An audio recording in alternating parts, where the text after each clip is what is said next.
Well, being in the YouTube dungeon sucks. It really does. But just seeing that album cover made me feel a little bit better. I'm not going to lie. What a beautiful cover. Hi, guys. Welcome to Leave Reacts. I hope everyone's having a good day. Bam. I know I am. I'm trying my best. And we are back with Derek and the Dominos, baby. This is courtesy of our patron, davybaby. Thank you as always, Davy. I appreciate your support. I truly do. We're doing 2 tracks that were actually, a little backstory, they were pre-album singles. Tell the Truth was the A-side and Roll It Over was the B-side. They were recorded during the All Things Must Pass triple album session, which was probably spanning months. It's produced by Phil Spector, but pulled by Clapton, stating that it didn't reflect their sound. Tell the Truth was later re-recorded for the band's debut album, but Roll It Over was only performed live, apparently. Harrison and Dave Mason contributed guitar to Roll It Over. So whatever that means is what it means. You know what I'm saying? That's just what Wikipedia says. Davey said the same thing.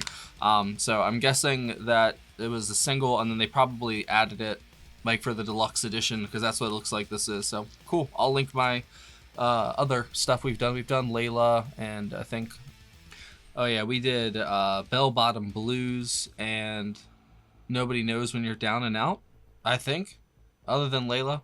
I think that's what we've done. But other than that, all right, here we go. Don't forget to leave a like, comment, and subscribe if you are not. It really helps. All right, Tell the Truth. Derek and the Dominos. 3, 2, 1, go. Tell the truth. Tell me who's been fooling you. Tell the truth. Now who's been fooling you?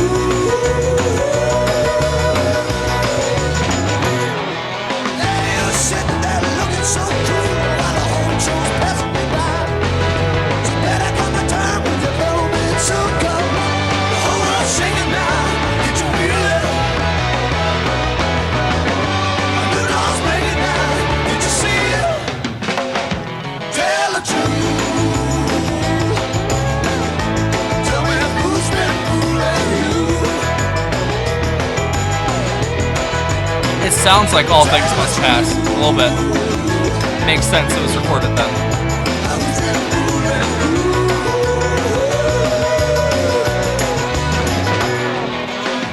Doesn't matter just to who you I love the piano and the guitar mixing up. That's cool. Just open your eyes and take a look at your heart. The whole world's shaking now. Did you feel it? Oh, do you feel it? A new dawn's breaking now. Did you see it? I can see it, yeah, I can see it. I can see it, yeah, I can see it. I can see it, yeah. Oh, God.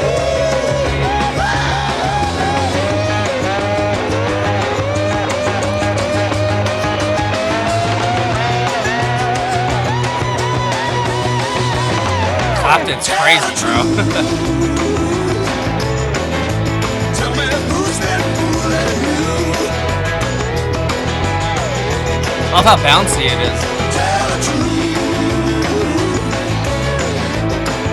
Now who's been fooling you?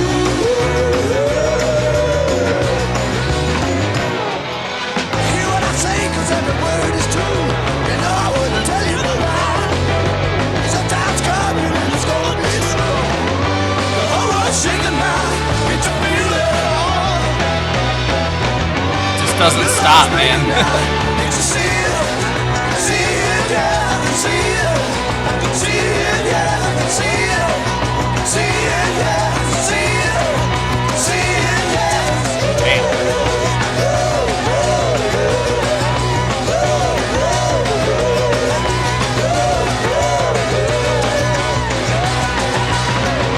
The whole world's shaking now. Can't you feel it? Do you feel it? A new dawn's breaking now.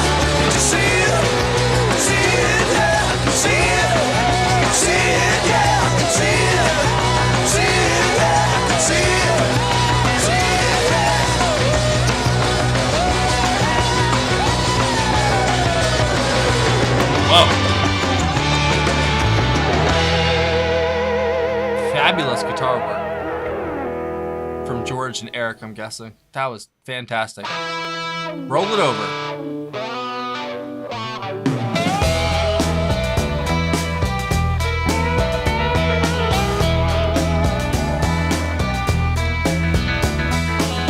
Roll down easy and let me take my time.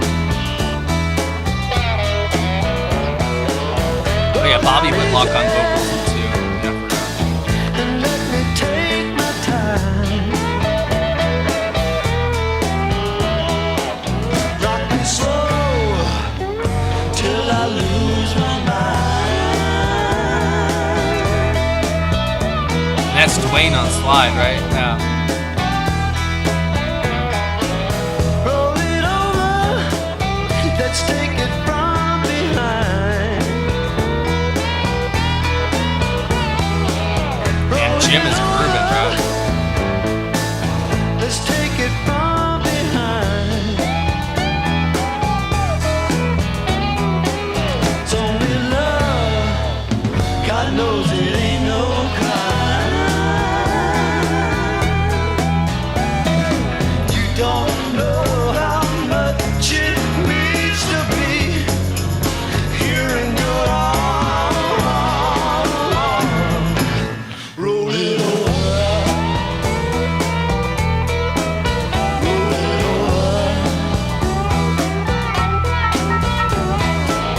Go down easy and let me take my time.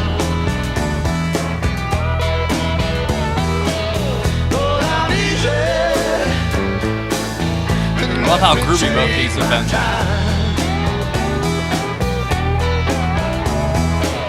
Rock me slow till I lose my mind.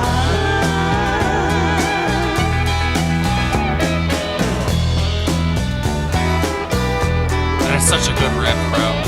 Roll it over, let's take it from behind. Roll it over. It's weird to hear a little Steely Dan in there at points. It's only love.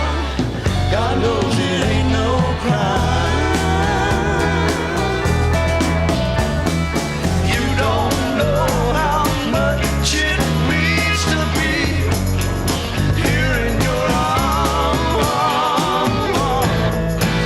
Roll it over. It's got some swamp to it.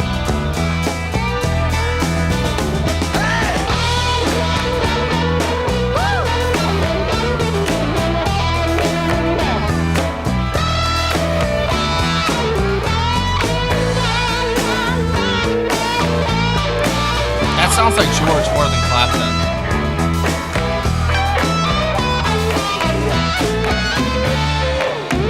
Am I right?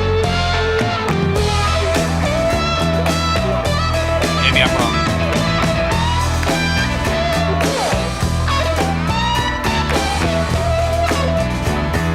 Oh, I love the hand claps.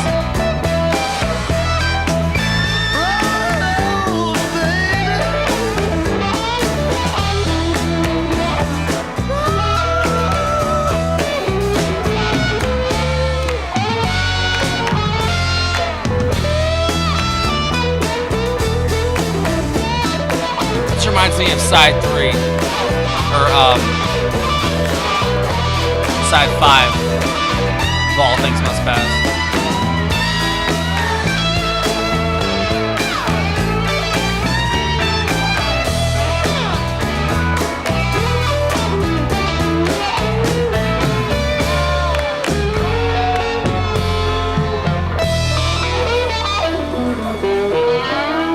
That was awesome. The blues were strong with that one.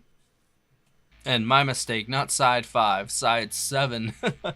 The or whatever the Apple Jam, whatever it's called, I forget whatever it was, but we did one track from that, I remember, from a few months ago. And that second song definitely kind of, in a way, reminded me of that real jam heavy kind of, side of music that was.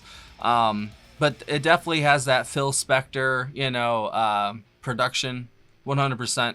Like it doesn't stop. Like there isn't an inch of space or anything within those songs. You know what I mean? Like it's just pedal to the metal all the way through. Even though it's bouncy and it has its moments with the riff, especially that really give it life. The first one at least. But I feel like it could have done with like a second or two here or there to like maybe, I don't know, marinate a bit. Maybe it came and went too fast because I was really into it. That's the thing. And it was just over. It's like, oh shit. It seems like anything with this lineup that I've listened to has just been a winner. You know what I mean? Like, and then all the stuff from, obviously All Things Must Pass is everything I've heard from that has been excellent as well. So when I saw that these were from that session, I was like, okay, these are gonna be great, and I was right. Thank you, Davey. Excellent picks. I think Dwayne played lead and slide on most of these, if I'm not mistaken. But I mean, what a sound he gets! Like it really does feel like a mix of that swampy sort of. I don't want to say Allman Brothers, but it is sort of like that that sort of southern rock style mixed with that blues rock from London and from the UK and stuff like that. It feels like a nice little marriage between across the pond kind of blues, because it has that sort of uptight sort of not semi-serious, but it has that serious sort of vibe to it, but it also has that tongue-in-cheek kind of western southern rock feel to it as well. So it's like the posh blues mixed with like the sort of dirty blues in a way, and it's a beautiful little relationship right there. It's got nice sound. Obviously the guitars are always going to be on point with Eric Clapton and Dwayne, but it's a I don't know, like it had a really interesting blues like flavor to it. It's a different one that I'm used to. I wasn't expecting that from them, to be honest, even though Layla and Bell Bottom Blues are kind of not really similar to this, maybe a smidge, but not really. So this was a shock to me, to be honest. And I see why this was not really released. It said that Eric held it back because it didn't represent their sound. I think that was for the first one, and the second one was like a live one apparently that they did mostly. I see why that they held it back. I mean, I think they eventually put it out and they had it as a single, so I guess it represented something, you know what I mean? But it doesn't really, I don't know, fit well with the other two that I've heard. Not fit well, it's a bad description. They kind of clash. There you go. It's not that they don't go together, it's just they're different kind of styles, but that just goes to show you how much of a musician, like if how great a musicians that you're dealing with here, that they can basically play whatever the fuck they want. That's what it boils down to. It's Eric Clapton and a great lineup. So let's see exactly who we got. Okay, so Eric Clapton on vocals and guitars, Bobby Whitlock on vocals, keyboards, Hammond B3 organ, Carl Radel on bass, Jim Gordon on drums, Dwayne Allman on guitar and slide, and then Albie Galutin piano. Oh, that's for another track, sorry. And then it was produced by Tom Dowd. But since these two are recorded for I think it said Phil Spector did these, because these aren't on the actual album of Layla. It came out on the deluxe edition eventually. So I don't know exactly what the lineup is, for that. I'm guessing it's what that is, but it did say that it was during the All Things Must Pass sessions, so it could be different people. If you guys know, let me know. I'm always down to learn, it's not just about listening to the music. I like having context and stuff to connect things, because that makes the music mean even more, and it connects even deeper. If I had to pick between the two, that's kind of rough, actually. I probably would go with the first one because I loved how bouncy it was. I love the percussion and the bass, just in general. The rhythm section was on point for that song. I think the guitar solo and both songs were great. I'm guessing Dwayne did both of them. I don't know exactly because it said Clapton did guitar, but it said that Dwayne did most of it, so I don't know. But whoever did the guitar solo in the first and the second one, they sounded kind of different style-wise. So maybe that was Dwayne on the first one and Clapton on the second. I don't know. I'm not gonna try and make sense of it because I don't I don't know, to be honest. But They both are excellent guitarists. Obviously, they're some of the best of all time, and they create whole like soundscapes just with the guitar. Like obviously the bass and the keys, the vocals are all there too, but I feel like half the sound is the guitar, you know what I mean? The slide and the electric, it just works so well. And obviously if you have the two guitarists you have, you're gonna get some good material out of that, and they definitely do here. The vocals, different than I'm used to for the other songs I've heard from them, the other two. I enjoyed them though. They were kind of a shock in a little bit of a kind of way. I was just like, oh wow, this is different. So I'm guessing that's why Davey sent it in, because it is different than the stuff I have heard. So I appreciate you, Davey. That was a great pick. I'd love to hear more from this album. If you guys think I should listen to the rest of it, hey, I've done 2 of the tracks. I did the 2 singles, and now I've done 2 other singles basically. So I'm down to do more from it. I know that they didn't really last, obviously, very long. But what an album to come out of it, though, you know? I've only heard 4 of the tracks, and 2 of them are technically bonus tracks, I guess. But this is a interesting time period in music, like 1970, 1971, 1969. I mean, like, the turn of the decade, so much stuff was happening. There were so many gears getting set into motion in like the late 60s, and then it all just spiraled out in the 70s. You know what I mean? It's like far out, dude. And it's literally what happened. It just got huge. And this is a solid ass album, and I cannot wait to go listen to Layla again. It's such a good song. It's one of my most replayed songs from the channel. It's probably in the top 20 of songs I put on, you know, on my own time. It's a great track. So thanks for watching. Thank you again, Davey. And like I said, if you have any other recommendations by Derek and the Dominos, or, you know, anything, Eric, Dwayne, anything adjacent, let me know down below, and I will see you later.